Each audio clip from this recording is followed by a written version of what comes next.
Salut à tous, c'est Christian Mythologie Astrale. Si vous m'avez trouvé, si vous êtes plutôt futé, et aujourd'hui on se retrouve dans un nouvel épisode de notre grande série qui est totalement imprévue. Franchement, pour être honnête, oui, j'avais prévu de revenir sur Mythologie Astrale, mais pas avec une série sur l'astrologie chrétienne. Donc je suis un peu partagé parce que pour moi la saison 4, elle a pas vraiment commencé. Et en même temps, c'est un sujet qui est tellement important. Enfin, si vous m'écoutez depuis la saison 1, vous savez que c'est un sujet dont je veux parler depuis longtemps, dont j'ai déjà parlé avant d'ailleurs. Mais voilà, faire une série dédiée, c'est un peu un gros événement sur mythologie astrale, quoi. Mais je pense que c'est Dieu qui l'a voulu, sincèrement. Je pense que c'est Dieu qui l'a voulu. En fait, j'irai pas jusqu'à dire qu'on m'a tordu le bras pour que je fasse le truc, mais les circonstances qui ont fait que ça atterrit dans vos oreilles ne sont pas de mon bon vouloir. Voilà. Donc, je pense que c'était nécessaire aussi. Je pense qu'il y a certaines personnes qui avaient besoin d'être affermies dans leur foi, dans leur croyance, dans leur spiritualité. Et bon, si la série en tout cas peut aider à développer quelques pistes de réflexion, c'est plutôt cool. Donc jusqu'à présent, on a surtout mis en exergue les traits caractéristiques des archétypes des signes avec certains événements de la Bible. Ici, dans cet épisode sur la Vierge, vous vous doutez bien que je vais utiliser la Vierge pour vraiment rentrer dans la profondeur de l'astrologie dans le christianisme et évidemment des références christiques aussi dans l'astrologie. Ça, c'est un peu la, la série réponse, hein. D'abord le côté chrétien et ensuite de l'autre côté le côté astrologique et comment justement on retrouve Dieu, le Père, le Fils et le Saint-Esprit à travers l'astrologie aussi. Moi, j'adore ça parce que, enfin, je vis avec cette réalité-là, en fait. Enfin, littéralement, depuis petit, on m'a balancé dans le chaudron de potions magiques. Voilà, c'est vraiment ma vie. Maintenant, je comprends que pour certaines personnes, ce soit compliqué à concilier. Je comprends que pour certaines personnes, il y a beaucoup de peur, il y a beaucoup de crainte, tout simplement parce qu'il y a beaucoup de gens autour de vous qui vont vous dire c'est pas bien, oulala, tu vas brûler au bûcher, etc.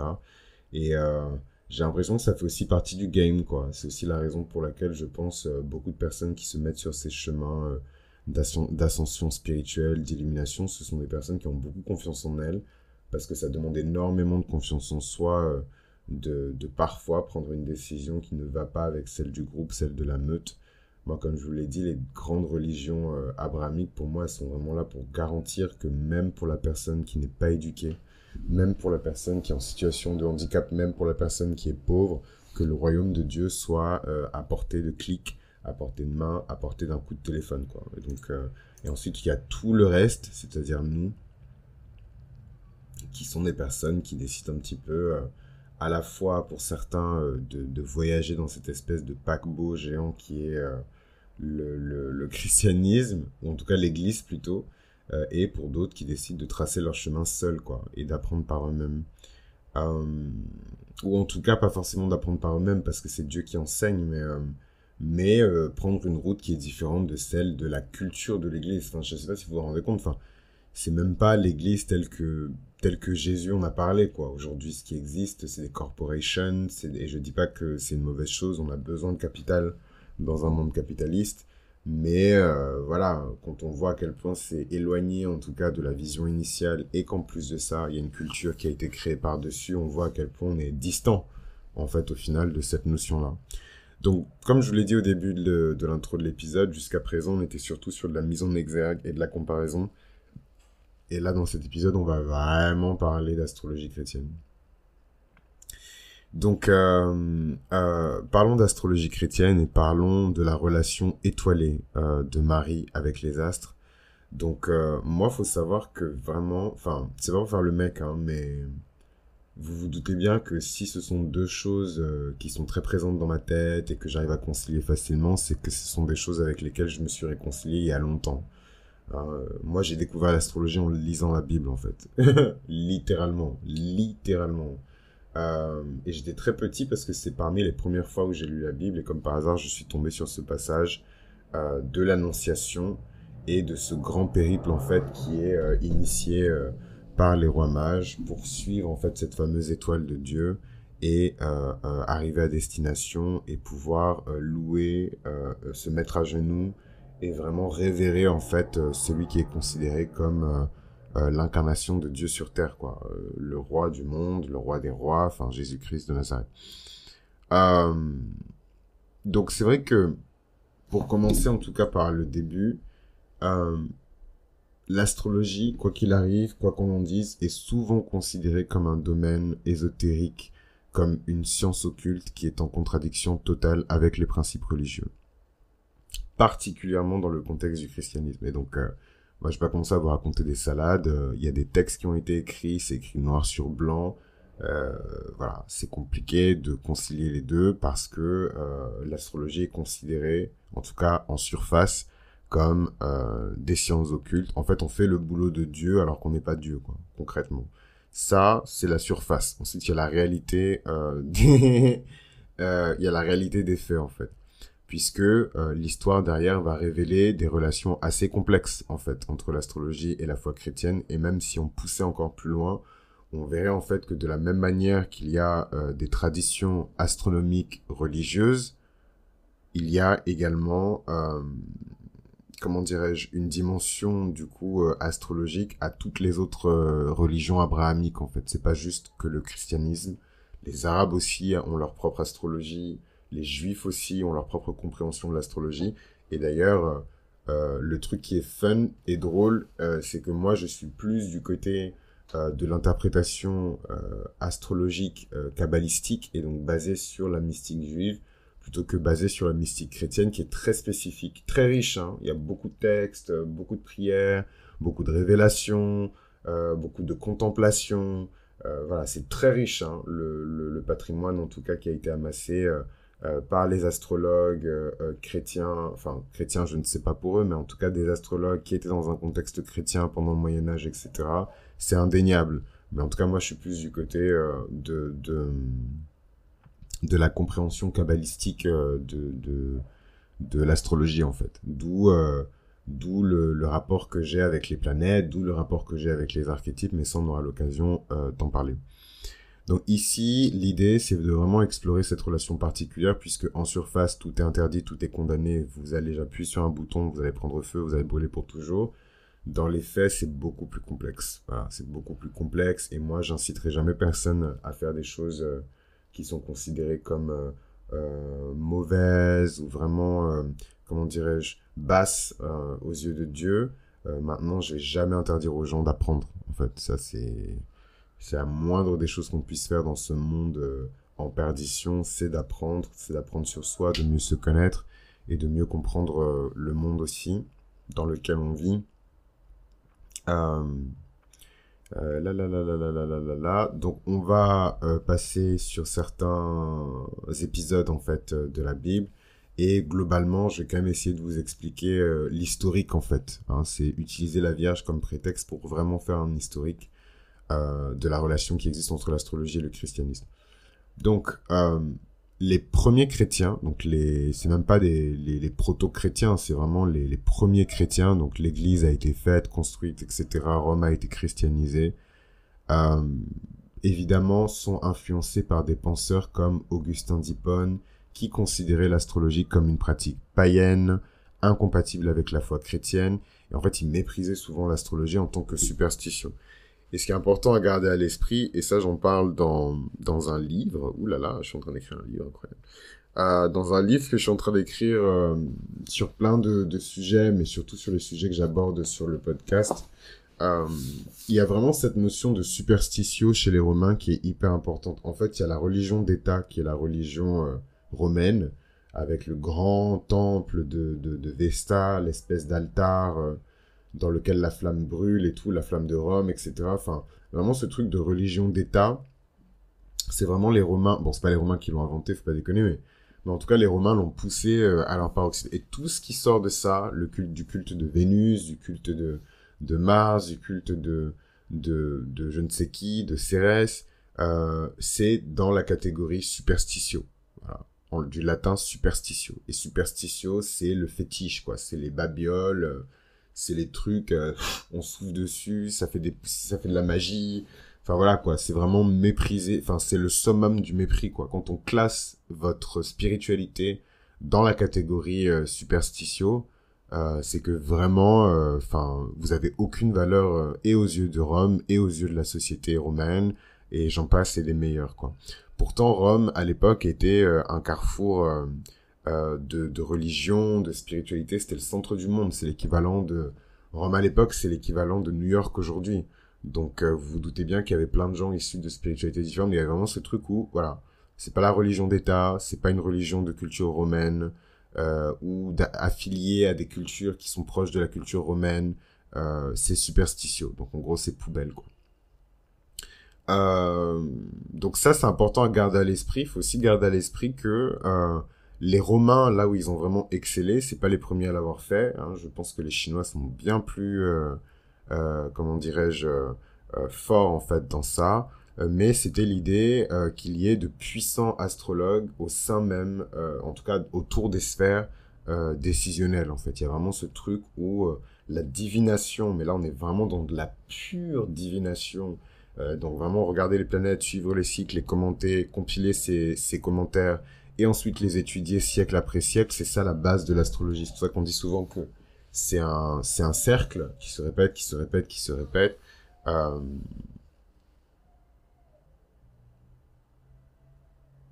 je pense que je suis vraiment autiste. Hein. Des fois quand j'entends les gens crier pour rien, genre ça me met dans des états, je me dis mais bon, ça doit être la joie de vivre, hein, des choses que je ne connais pas, mais bon. Anyways. Donc voilà, donc faut savoir qu'à l'époque, en tout cas, il y avait vraiment ce truc où, donc déjà, tout ce qui relève, tout ce qui sort en fait de la notion de moi, ce que j'appelle la religion d'État, ben en fait, c'est considéré comme superstitieux. Et surtout, j'ai oublié mon fil de pensée, j'ai trop la haine. Euh, superstitieux.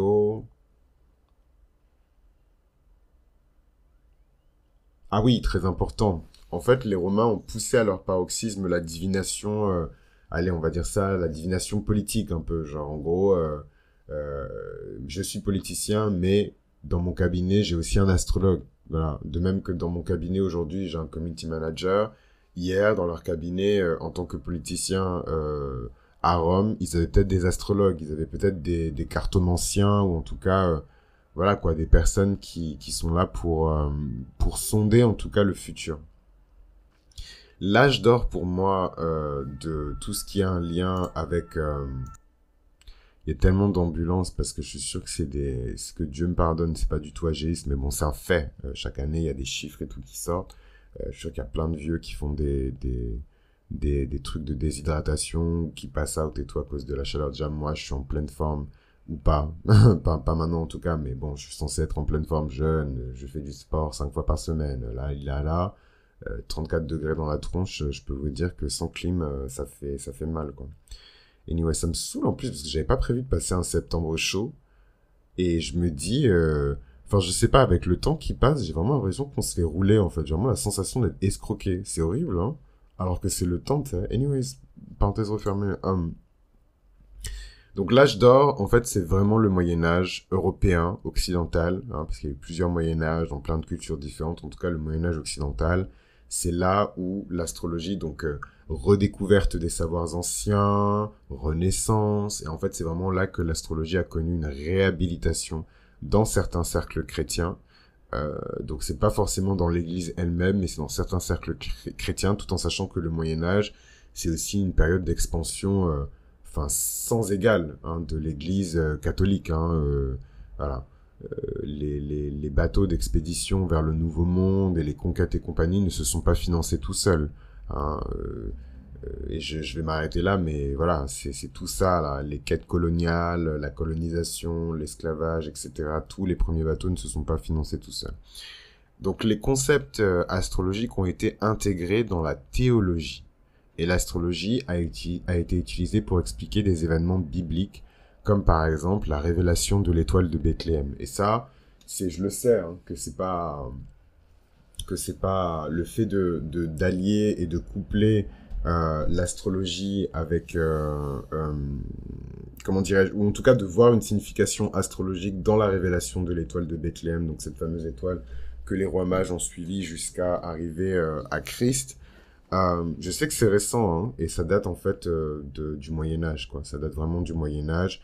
Et en fait, quand on pense au mouvement de la Renaissance, ça fait sens que même certaines pratiques ésotériques et compagnie, ou des sciences occultes soient réhabilitées, puisque c'est aussi une époque où... Enfin, Enfin voilà, il y a beaucoup de choses qui ont été écrites au Moyen-Âge.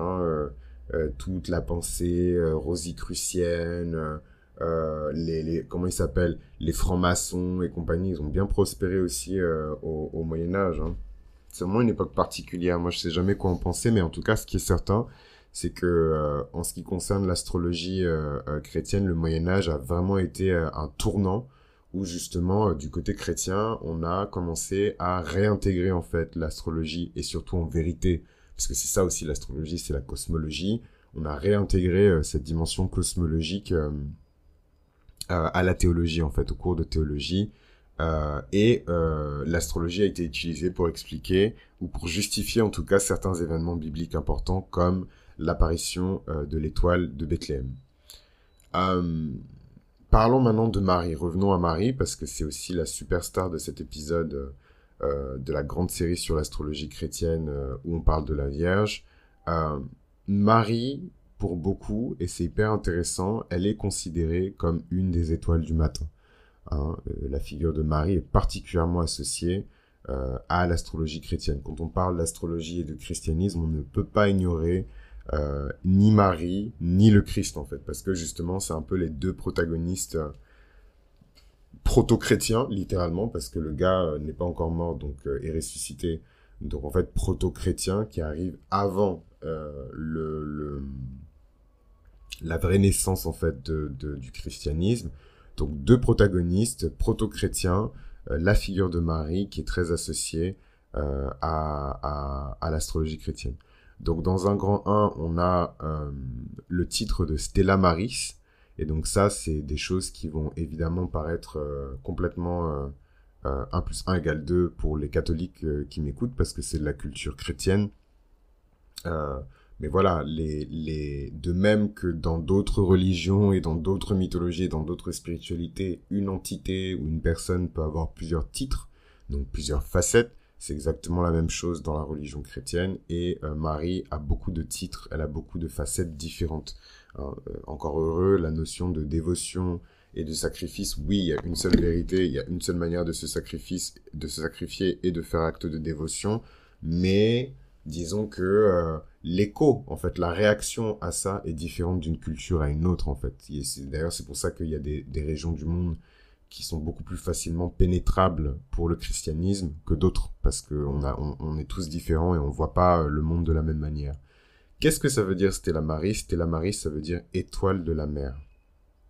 Et en fait, cette désignation, elle évoque surtout son rôle en tant que guide spirituel des croyants, tout comme les étoiles qui guident les marins dans l'obscurité. C'est un peu ce titre de Stella Maris pour Marie, c'est un peu un rôle de phare cosmique en fait. Et en petit 2, je voulais vous parler aussi de l'étoile de Bethléem. Et donc ici, on va basculer complètement dans l'évangile selon Matthieu, qui décrit en fait l'étoile de Bethléem comme ayant guidé les mages vers la naissance de Jésus, bien que, voilà, il faut savoir que ce passage ne fait pas explicitement référence à l'astrologie, mais il suggère l'observation des phénomènes célestes. Voilà, donc on est plus dans l'astronomie que dans l'astrologie. Mais bon, ce serait vraiment malhonnête de faire comme si à l'époque, en tout cas dans l'ancien temps, c'est compliqué de tracer scientifiquement l'existence des 3 rois mages, pour être tout à fait honnête avec vous en tant qu'ancien étudiant de sciences de la religion. Voilà, on sait aussi que justement cet évangile selon Matthieu, où Matthieu aurait décrit le fait que les rois mages suivent l'étoile de Bethléem pour arriver jusqu'à Jésus. Je dis pas que ça a été inventé, mais en tout cas c'est vraiment à ce moment-là, et il y a d'autres occurrences dans le texte où on en parle, mais c'est vraiment à ce moment-là qu'on commence à en parler, quoi. Et c'est tard relativement dans toute l'histoire du christianisme, du judaïsme. Je trouve que ça paraît tard pour être un truc aussi important. C'est une information qui arrive tard. Donc voilà, vous voyez, ça c'est vraiment les aléas de la science de la religion. D'un côté, on est obligé d'être factuel avec les preuves scientifiques qu'on a aujourd'hui, et de l'autre côté, il y a la foi en fait. Et la foi, elle est complètement irrationnelle, illogique, elle dépasse la notion de logique et de rationalité, quoi. Donc moi, vous me demandez si les rois mages ont vraiment suivi l'étoile de Bethléem et qu'ils l'ont interprété comme le feraient des astrologues, je vais vous dire que oui. Et d'autres personnes vous diront que non, en fait, c'est juste de l'observation de phénomènes célestes.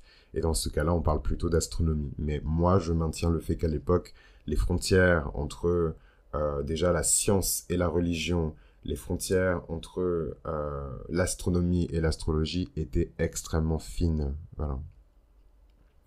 Donc l'étoile de Bethléem et l'apparition de l'étoile de Bethléem, c'est vraiment l'un de mes passages préférés dans la Bible. Enfin, ma tante me connaît comme sa poche droite et voilà, elle sait que c'est vraiment quand j'étais petit et qu'on faisait un petit peu, on lisait la Bible et tout ensemble, c'était vraiment les passages que j'aimais le plus lire et relire, les rois mages, parce qu'en fait je savais que c'était des magiciens quoi, et donc mon moi enfant qui était naïvement allé voir un magicien en lui disant un jour je veux devenir mage, un jour je veux devenir magicien, et le mec il m'a juste cruellement montré à quel point c'était des trucs de farce et attrape, et j'oublierai jamais cet épisode de ma life.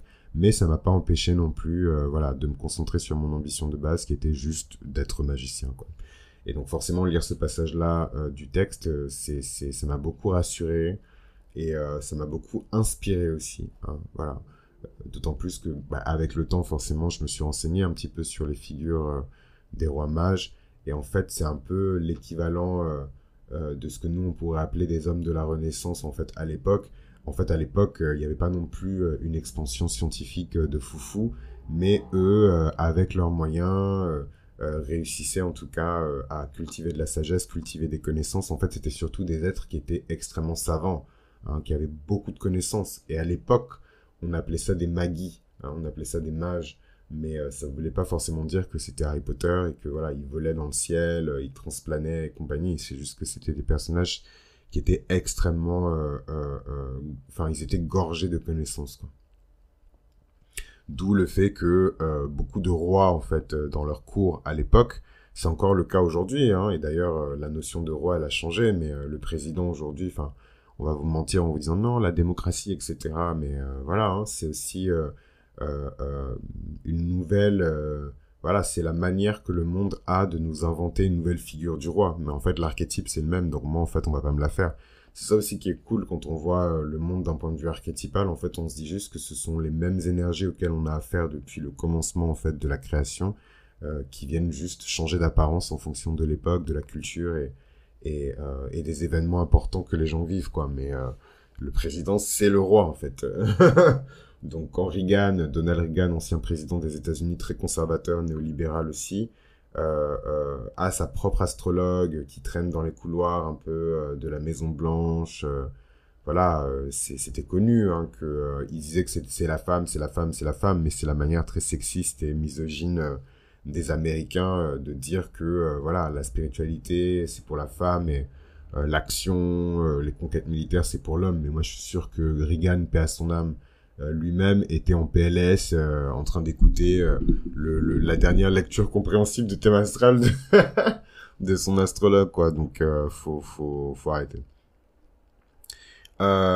Quelques citations intéressantes en tout cas qu'on pourrait prendre le temps d'observer par rapport à ce qu'on s'est dit. Ça m'énerve parce que j'ai perdu du texte. J'avais évidemment pris des notes pour cet épisode parce que c'est pas évident en tout cas à articuler. Donc quelques citations. Donc Genèse 1 verset 14 évidemment. Donc Dieu dit qu'il y ait des luminaires dans l'étendue du ciel pour séparer le jour de la nuit et qu'ils servent de signe et pour les temps et pour les jours et pour les années. Et en fait, déjà, ce verset il souligne que les astres peuvent être interprétés comme des signes divins avec une signification dans la vie humaine. Donc, excusez-moi, mais c'est juste la base fondamentale, en fait, de l'astrologie. En tout cas, dans la pensée. Mais au-delà de ça, moi, je trouve que c'est comment dirais-je? C'est un passage qui montre aussi les raisons qui pourraient faire que certaines personnes se penchent justement vers l'observation de phénomènes célestes. Les gens cherchent Dieu, en fait. C'est ça, en fait, la base du truc. Et moi, je vais pas me porter... je vais pas faire le porte-parole pour toutes les personnes qui pratiquent l'astrologie de ma génération. Mais je pense qu'il y a beaucoup, et je pense que c'est la majorité, de personnes qui cherchent Dieu, en fait. Surtout surtout notre génération. Euh, Moi, je suis toujours choqué et ça me fait toujours marrer quand mes potes... en fait, je sens... C'est trop compliqué à expliquer. Oh my god. Euh, En fait, de la même manière, c'est hyper violent ce que je vais faire comme comparaison, mais au moins vous allez comprendre. De la même manière que vous êtes dans une pièce et que parfois, voilà, il y a deux personnes qui se regardent, ou vous-même vous regardez une autre personne, et en fait, il y a une sorte de tension sexuelle qui est palpable. Vous sentez en fait que la personne essaie de se connecter avec vous, mais énergétiquement parlant, quoi. Elle pense intensément à vous, voilà, etc., etc. Spirituellement, c'est la même chose en fait. Euh, Moi, je sens, en tout cas, quand je suis parmi des jeunes de ma génération ou des amis d'amis, je sens quand une personne ressent le besoin ou l'envie d'être plus connectée avec Dieu en fait. Et ça, je pense que c'est un don du Saint-Esprit, mais je l'ai toujours eu. C'est pas un truc que j'ai eu à mon baptême ou quoi. Je pense que c'est un don du Saint-Esprit. En fait, quand une personne s'intéresse à la sagesse ou qu'elle veut juste apprendre et mieux, je le sens en fait. Voilà. Soit c'est dans le son de sa voix, soit c'est dans les mots qu'elle va utiliser. En fait, la personne va toujours se trahir, quoi. Euh, voilà. Donc la comparaison, elle était un peu rude, mais c'est pour expliquer que voilà, moi je vois pas les auras, ce truc de couleur. Tu regardes quelqu'un, tu vois du bleu, tu regardes quelqu'un, tu vois du vert. Moi, je vois pas les couleurs des auras, mais je les ressens hein, de manière intuitive. Et voilà, une personne qui cherche la sagesse, je le ressens. Et voilà, un truc qui m'a toujours choqué avec notre génération, c'est que en fait, beaucoup de gens dans notre génération utilisent l'astrologie comme spiritualité. L'astrologie n'est pas une spiritualité. Et là, je comprends vraiment les gens qui disent comment peux-tu dire que tu crois en l'astrologie? Ben moi, je crois pas en l'astrologie. En fait, j'utilise l'astrologie. C'est un outil. Voilà. En fait, c'est vraiment quand on discute avec les gens qu'on se rend compte que les perspectives et les points de vue sont complètement différents. Et d'ailleurs, c'est pas pour faire le mec, mais c'est aussi la raison pour laquelle j'ai pas de débat souvent sur l'astrologie avec des chrétiens et encore plus avec des évangéliques parce que il y a cette espèce de fermeture en fait d'esprit, mais qui est basée sur du logos, qui est basé sur euh, comment dirais-je? Ouais, qui est basé sur du logos, quoi, qui est basé sur de l'étymologie. Forcément, quand vous allez voir un chrétien et que vous lui dites, je crois en, enfin, je veux dire, toutes les prières importantes de cette religion commencent par je crois en Dieu, le Père, le Fils, le Saint. Donc forcément, quand on arrive et qu'on dit je crois en l'astrologie, déjà, en fait, on est déjà en conflit, en fait, avec ces personnes-là. Je suis pas en train de vous donner des conseils pour aller convaincre vos potes ou quoi que ce soit, machin. Juste, je pense que cet épisode, il est plus là pour donner de la paix d'esprit, du contentement aux gens, de la paix, de la plénitude, parce que c'est ce qu'il faut quand on veut s'explorer.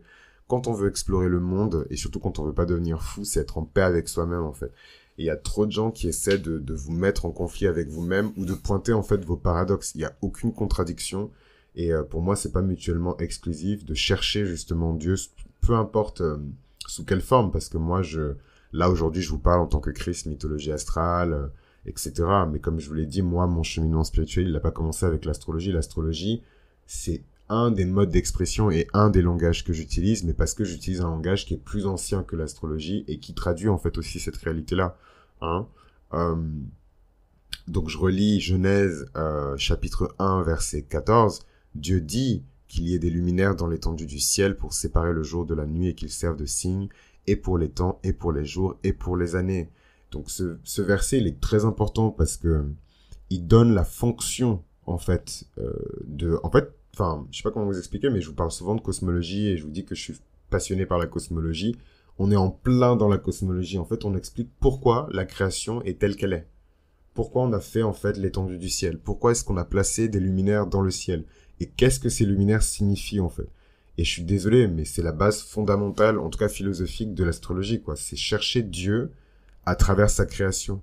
Et en fait, tout de suite, ça change complètement le paradigme, en fait. C'est-à-dire que, oui, on observe les étoiles, oui, on observe l'orbite des planètes et on interprète l'orbite des planètes et on leur donne des fonctions, on leur donne des caractéristiques, on leur donne même des noms. Hein, parce que de base, c'est juste des masses gazeuses qui flottent dans l'espace et on a décidé de leur donner comme nom des entités, des dieux.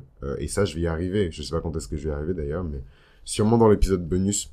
Mais je vais y arriver. Je vais parler aussi de ça, justement, le fait que en astrologie, ce soit quand même...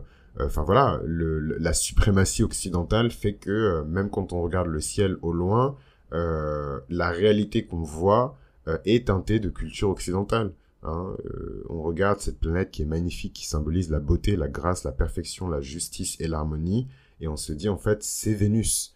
Sauf que forcément, si on se dit que c'est Vénus, l'information, l'énergie est teintée aussi de ce que Vénus représente dans le monde, dans la tête des gens, etc. Et voilà, c'est pas forcément le truc le plus neutre en tout cas qui puisse exister, quoi. Et au-delà d'être neutre, Vénus est considérée comme une divinité païenne. D'ailleurs, elle est diabolisée dans beaucoup de cultures chrétiennes. Donc forcément, ça vous dit aussi beaucoup de choses sur le positionnement de tout ça, quoi.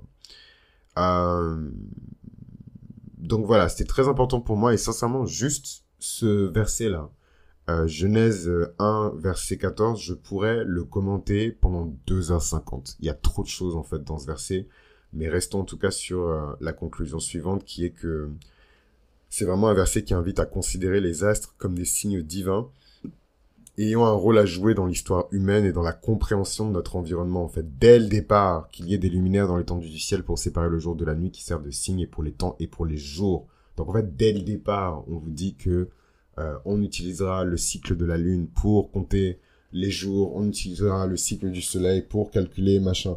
Et ça, c'est la base fondamentale de l'astrologie, quoi. Donc, on y est déjà, quoi. Ensuite, on a Luc 21, verset 25. Pareil, c'est un de mes passages préférés. Il y aura des signes dans le soleil, la lune et les étoiles. Et donc, en fait, cette fois-ci, la boucle, elle est bouclée parce que Dieu lui-même, le Père, le Créateur, dit en Genèse, dans l'Ancien Testament, qu'il y ait des luminaires dans l'étendue du ciel pour séparer le jour de la nuit, qu'ils servent de signe et pour les temps, et pour les jours, et pour les années.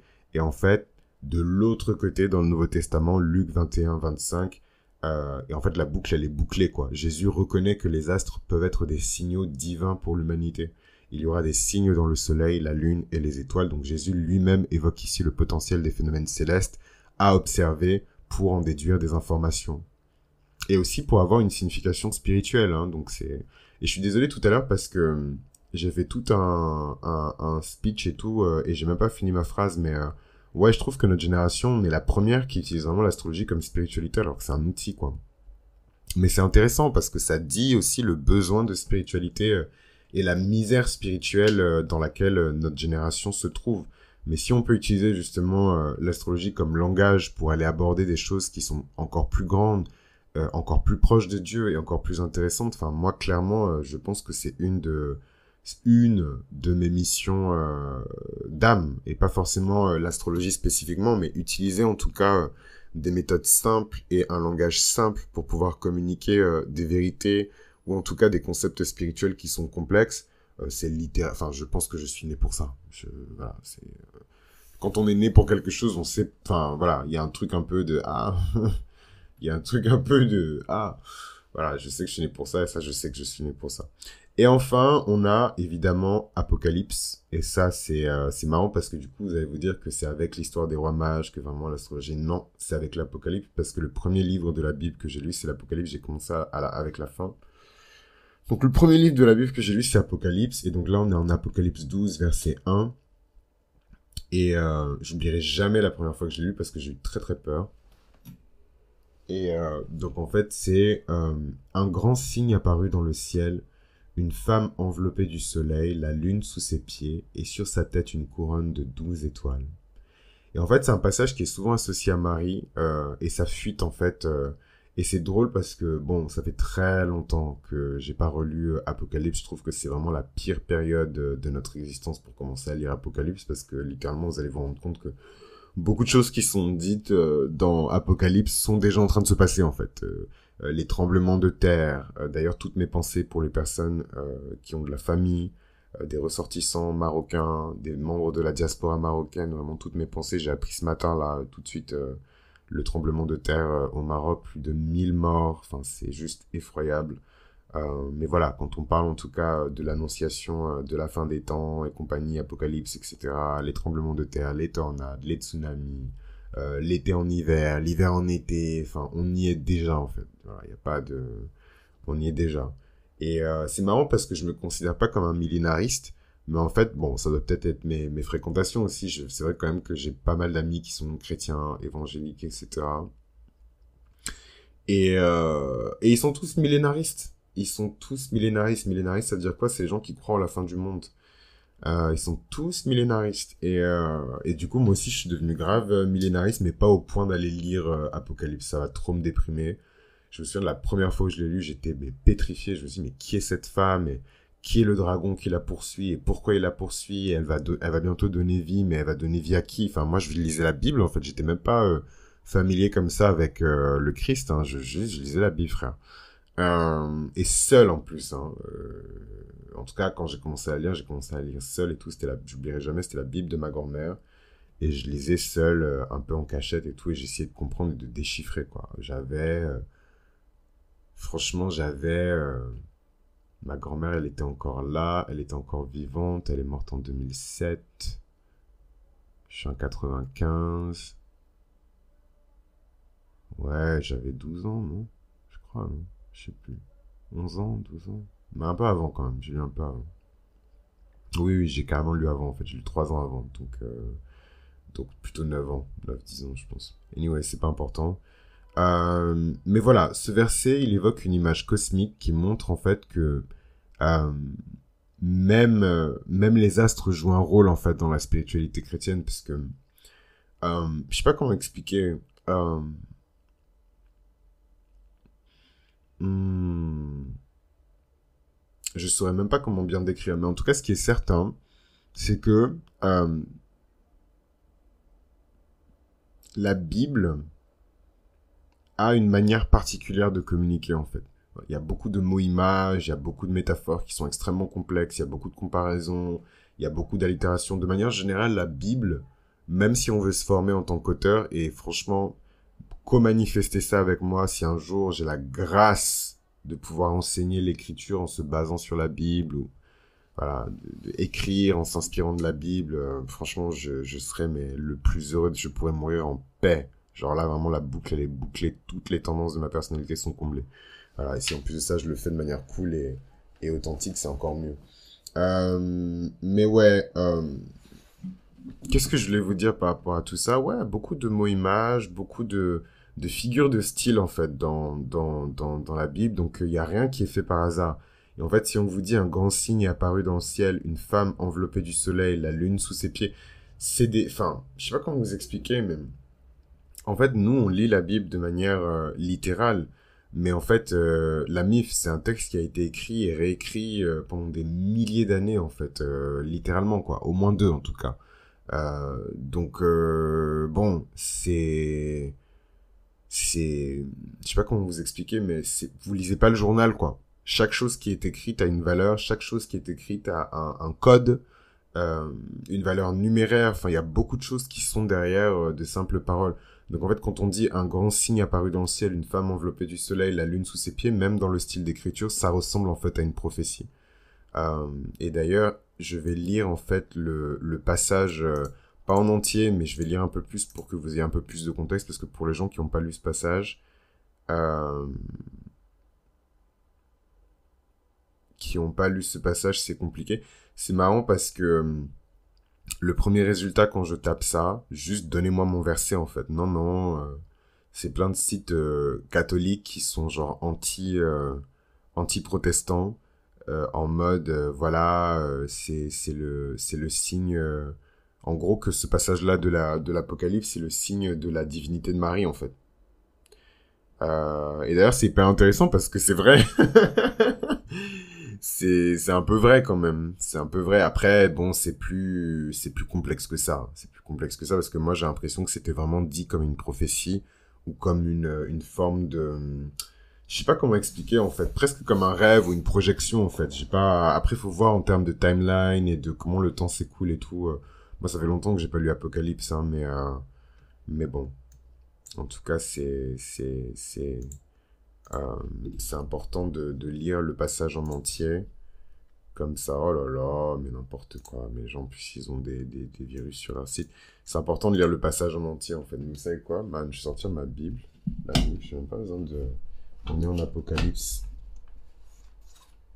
J'ai même pas besoin de ça, frère. J'ai ma bonne vieille Bible. Ma bonne vieille Bible. Celle-là, c'est ma mère qui me l'a prise. Ma bonne vieille Bible, frère. Alors, juste Là, c'est pas de la technologie, donc soyez patient le temps que je retrouve le bon passage. Apocalypse 12, verset 1. Putain, c'est ouf, j'ai ouvert pile au bon endroit, genre, juste à une page près. Vision de la femme et du dragon. Donc, c'est un peu ce que je vous disais, c'est une vision. Mais en même temps, ça fait sens puisque tout le truc de l'Apocalypse, c'est une vision. Euh, mais c'est trop beau parce que, justement, en tant qu'ancien étudiant en sciences de la religion, et même pour les amateurs qui ont étudié plein de mythes et plein de... Ce passage-là en particulier, je trouve que c'est vraiment un passage qui connecte le christianisme avec tout le reste, en fait. Tout le reste. Le rôle de la présence de la femme qui est enveloppée par le soleil, grand principe masculin fixe, la lune sous ses pieds, la maîtrise de la lune, la symbolique du pied, en dessous du pied, sur sa tête une couronne, le couronnement, la transcendance, l'ascension qui est préannoncée, 12 étoiles, qu'est-ce que les étoiles signifient, et après, bon, moi je m'arrête là parce que j'ai pas la connaissance pour aller plus loin, mais c'est juste fantastique, quoi. Moi je sais qu'en tout cas, quand j'ai lu ces passages-là de la Bible, et c'est les premiers passages en fait de la Bible que j'ai lus de toute mon existence, oui, j'avais peur, mais j'avais aussi plein d'étoiles dans les yeux, quoi. Je me suis dit, waouh, en fait, ce truc de vision, et particulièrement la vision de la Vierge à ce moment-là, c'est ça, en fait, la magie de Dieu, quoi. C'est de parler de manière énigmatique et de révéler un très grand nombre d'informations, mais de manière un peu dissimulée, quoi. Un signe grandiose, alors, Apocalypse 12, verset 1, un signe grandiose apparut au ciel. Une femme, le soleil l'enveloppe, la lune est sous ses pieds, et 12 étoiles couronnent sa tête. Elle est enceinte et crie dans les douleurs et le travail de l'enfantement. Puis un second signe apparut au ciel. Un énorme dragon rouge-feu à 7 têtes et 10 cornes, chaque tête surmontée d'un diadème. Sa queue balaie le tiers des étoiles du ciel et les précipite sur la terre. Il y a tellement de choses à dire juste sur ce passage-là. Donc là, j'ai continué, j'ai fait verset 1, 2 et 3. Et en fait, et verset 4 aussi avec sa queue qui balaie le tiers des étoiles.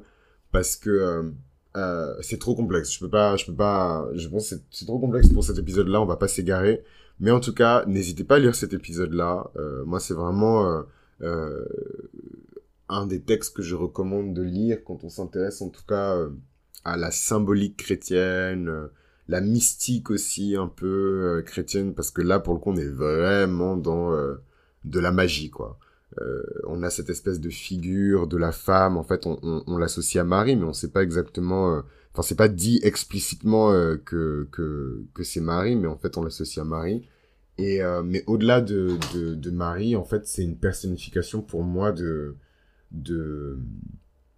l'humain.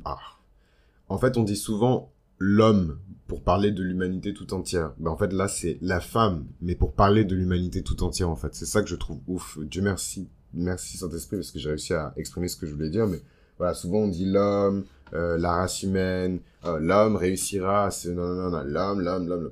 Là, en fait, on est dans une configuration où, ok, en fait, tout le destin de l'humanité repose sur les épaules d'une femme, en fait. Il faut qu'elle accouche de cet enfant. Il faut que dans l'univers, ce grand principe féminin sacré puisse accoucher du grand principe masculin sacré, ou en tout cas de l'enfant. Mais en tout cas, il faut que ça se fasse, quoi. Moi, je trouve il y a tellement de choses qui sont dites dans ce passage-là. Comme je vous l'ai dit, je pourrais en parler pendant 2h50. D'ailleurs, je pense que l'épisode doit être méga long.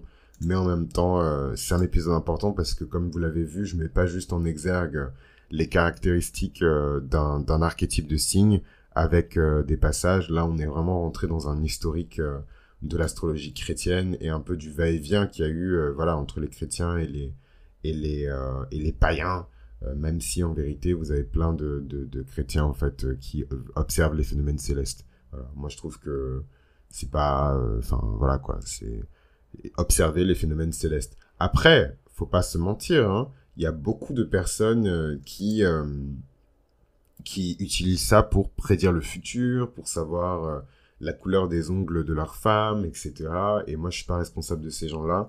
Et je pense pas que ce soit une bonne chose. Déjà parce que ça crée du stress et surtout parce que je ne pense pas que l'homme soit à même de découvrir tout ce qu'il a envie de découvrir. Je pense qu'on a la capacité parce que Dieu nous a fait à son image, mais on n'est pas toujours prêt pour accepter certaines solutions, certaines informations, en fait. C'est pour ça, vraiment, je vous mets des grands coups de pelle quand vous venez faire du forcing et que vous comprenez pas quelque chose et que vous me forcez à vous expliquer. Je suis là en mode, gros, si t'as pas compris, c'est que c'est pas le moment. Force pas. Voilà. Faut pas forcer, faut pas...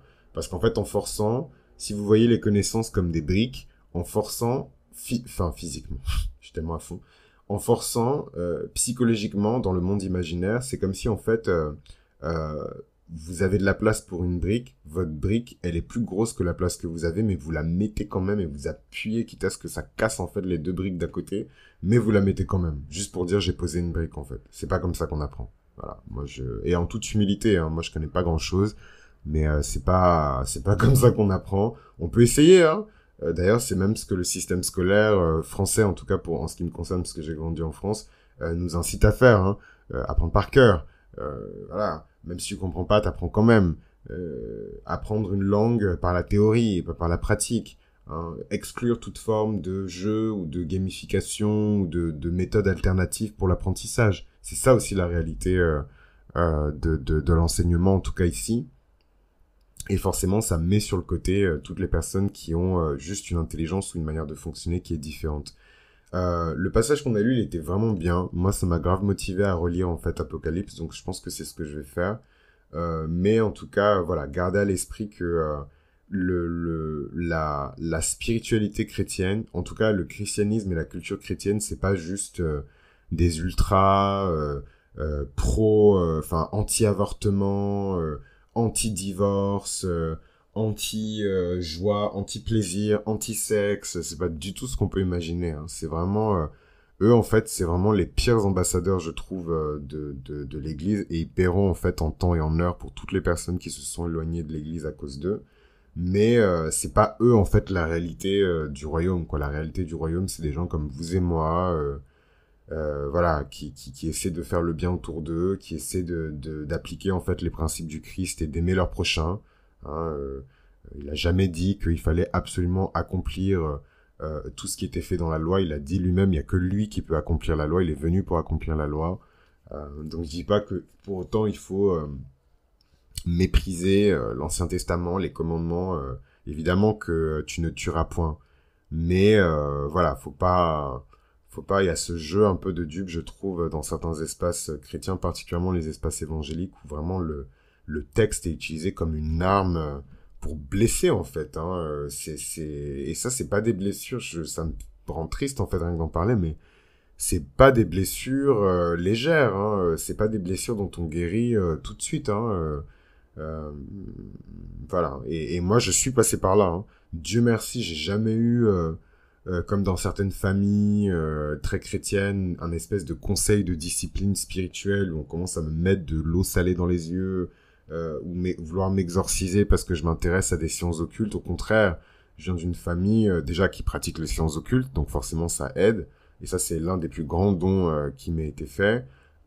Mais au-delà de ça, voilà, il y a une forme de respect aussi, du désir de vouloir savoir plus. Alors qu'en fait, dans certains espaces... allez poser des questions et vous verrez la réaction des gens, quoi. Vos questions dérangent. Les questions dérangent. Le questionnement dérange. Et en fait, je suis désolé, mais c'est pas le monde, en tout cas, que Dieu a créé, qu'il m'a donné, en fait. Ou qui vous a donné à vous tous, parce que vous êtes tous des héritiers du royaume, mais voilà, moi, c'est un monde où, en fait, tu te poses une question et tout de suite, on commence à grincer des dents, froncer les sourcils. En fait, un monde où on fait volontairement l'autruche d'un point de vue spirituel.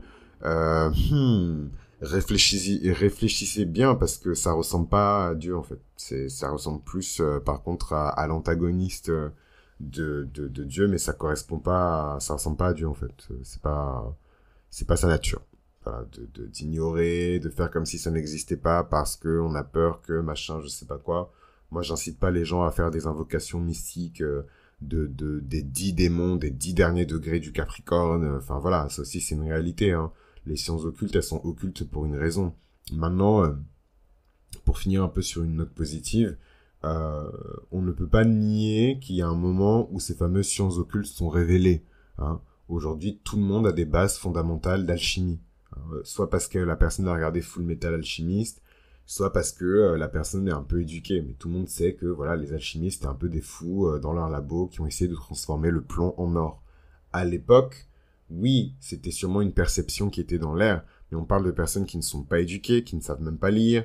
Enfin voilà, donc à mon avis, c'était pas une information qui était courante. Je pense qu'il y a certains moments où les sciences qui sont considérées comme occultes, ou en tout cas les éléments qui sont considérés comme occultes, sont révélés. Et quelque part, est-ce que c'est pas la grande leçon de toute l'ère du poisson qui commence justement avec la naissance du Christ et qui est censée se terminer, suspense, on verra, avec l'arrivée de l'Antichrist. Pour moi, c'est ça en fait. Enfin, c'est la caractéristique principale de cette ère du poisson qui est que le divin plonge dans l'eau cosmique, puis ressort de l'eau, puis replonge dans l'eau cosmique, puis ressort de l'eau. Et voilà, on a un peu ce truc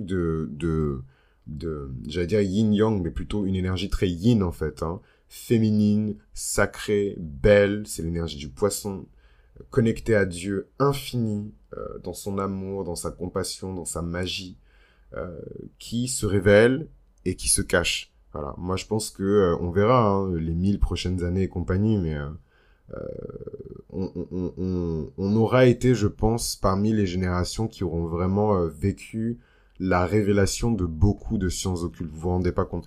La numérologie est considérée comme une science occulte. L'astrologie est considérée comme une science occulte.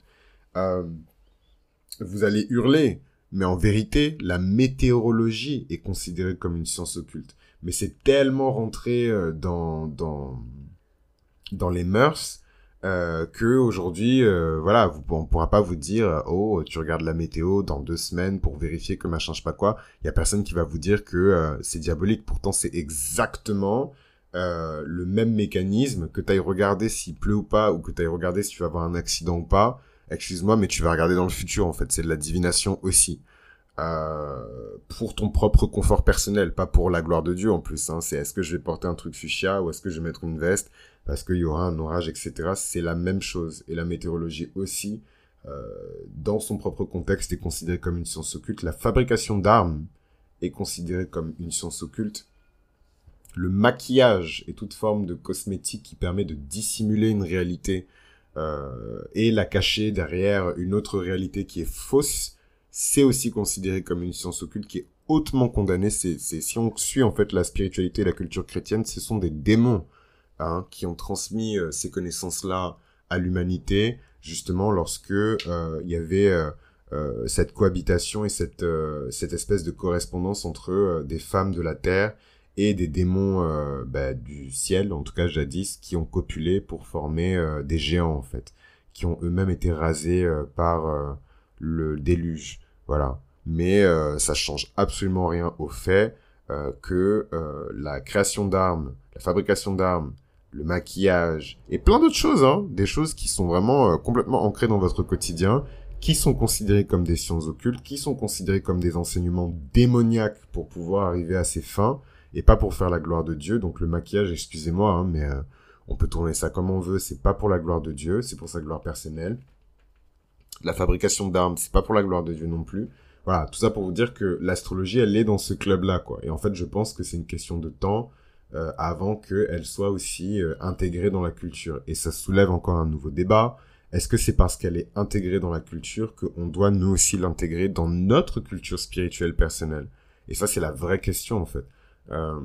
Et moi, je dirais que non. Et en même temps, si c'est pour la gloire de Dieu, ben en fait, je dirais que oui. Je m'émerveille en fait des transits. Après, moi, comme vous le savez, je suis pas trop dans les prédictions, la divination, etc. Je suis vraiment dans l'étude des archétypes. Donc, je voyage pas vraiment dans le temps, ou peut-être vers le passé quand on parle de karma. Mais voilà, moi, je fais pas de prédictions. Non pas par peur ou par crainte, je sais que je peux, mais c'est pas parce qu'on peut qu'il faut le faire. Et voilà, mais voilà, c'est pas mon délire, et c'est pas seulement par rapport à ma religion que c'est comme ça, c'est aussi parce que ça me fait peur en fait. Je sais très bien que là je rentre dans un domaine qui est délicat, et je rentre dans un domaine où j'ai pas forcément toutes les informations, on a juste des bribes d'informations. En fait, ce que j'aime bien dire, et ça va me permettre de clôturer un petit peu l'épisode, c'est que en fait, nous, personnes qui nous intéressons aux phénomènes célestes, tout ce qu'on voit, c'est le résultat de la main de Dieu qui agit en fait, qui déplace des pions sur un échiquier qu'on ne peut pas voir, qui est peut-être même beaucoup plus grand que ce qu'on peut imaginer, puisqu'on parle de Dieu, donc c'est pas juste notre petite voie lactée. Et en fait, tout ce que nous, on peut observer, c'est une fois que le master a joué, qu'est-ce qui va se passer en fait? Une fois qu'il a bougé ses pions, que Vénus fait ça et que Mars fait ça en 1966 et que Jupiter a fait ça et il est rentré dans ce signe-là en 1967 et que machin, en fait, toutes ces espèces de formules mathématiques mystiques qu'on essaie encore de décoder pour comprendre en fait comment Dieu bouge et comment il agit, c'est ça pour moi en fait, l'astrologie. C'est pas, ouais, prédis-moi les chiffres du loto parce que vraiment mes factures c'est compliqué en ce moment, etc. Enfin bon, je t'aime moi non plus, est-ce qu'on est vraiment compatible, est-ce que demain il va me répondre, est-ce que dans 3 mois il va me dire qu'il m'aime, enfin voilà, moi et sans manque de respect aux personnes qui enfin en fait j'aime pas parce que quand on dit ça, ça sous-entend que ça déprécie en fait les personnes qui s'intéressent à ça. En fait, c'est un domaine qui est tellement vaste, et si on prend la spiritualité en général, c'est un domaine qui est infini. Chacun a sa place, en fait. Il n'y a pas chacun a sa place, en fait. Mais, voilà, moi qui ai ma place et qui sait quelle est ma place, je sais que ma place, c'est pas de faire ça. Ma place, c'est beaucoup plus de me poser des questions sur la création elle-même et sur le pourquoi du comment, en fait. Et c'est comme ça. Est-ce que c'est ma lune en Gémeaux en opposition avec Jupiter en Sagittaire? Peut-être. Lune en Gémeaux en maison 8 en plus, dans la maison qui est associée aux sciences occultes, donc cette transmission de la part de ma lignée matrilinéaire, de toutes ces connaissances et de tous ces savoirs, etc. Et en même temps, le choix aussi à ma génération de l'utiliser pour faire le bien, pour inspirer les gens et les tirer vers le haut, ou pour l'utiliser pour faire le mal. Vous vous doutez bien que s'il y a un versant positif de l'observation des phénomènes célestes, il y a aussi un versant négatif, dark, diabolique, démoniaque de l'observation des phénomènes célestes, et ça aussi il faut en avoir conscience, quoi. Donc l'histoire de l'astrologie chrétienne, elle est marquée par des fluctuations dans l'opinion religieuse. Donc l'opinion religieuse, c'est la somme de toutes les opinions des personnes qui sont d'appartenance religieuse, en tout cas de cette religion-là, et là on parle de la religion chrétienne. Marie, en tant qu'étoile de la mer, Stella Maris, incarne l'idée que la foi chrétienne est elle-même une navigation dans les eaux cosmiques de la croyance, hein, vraiment le thème de l'eau, le thème du poisson, le thème de voilà, encore une fois, Marie, étoile de la mer, Stella Maris, c'est quelque chose qui revient souvent, en fait, dans la culture chrétienne et dans l'identité même culturelle chrétienne. Les proto-chrétiens, ils utilisaient beaucoup le symbole du poisson pour se repérer entre eux, pour s'envoyer des messages, parce qu'ils étaient oppressés, hein. Donc voilà, c'est vraiment une symbolique qui est très importante. Les références bibliques qu'on a vues ensemble, elles suggèrent en tout cas que les astres, le soleil, la lune, les étoiles peuvent avoir une signification spirituelle et que c'est pas juste random et des grosses boules de gaz qui se déplacent en fait au-dessus de nos têtes. Elles ont une dimension spirituelle, elles ont une signification spirituelle et il faut l'étudier ou en tout cas essayer de la comprendre. Parce que si elles ont cette charge-là, ça veut dire que le divin est aussi à travers, en tout cas, peut aussi être observé à travers l'orbite de Mars, de Jupiter, de Vénus, ou à travers les mouvements de certaines étoiles.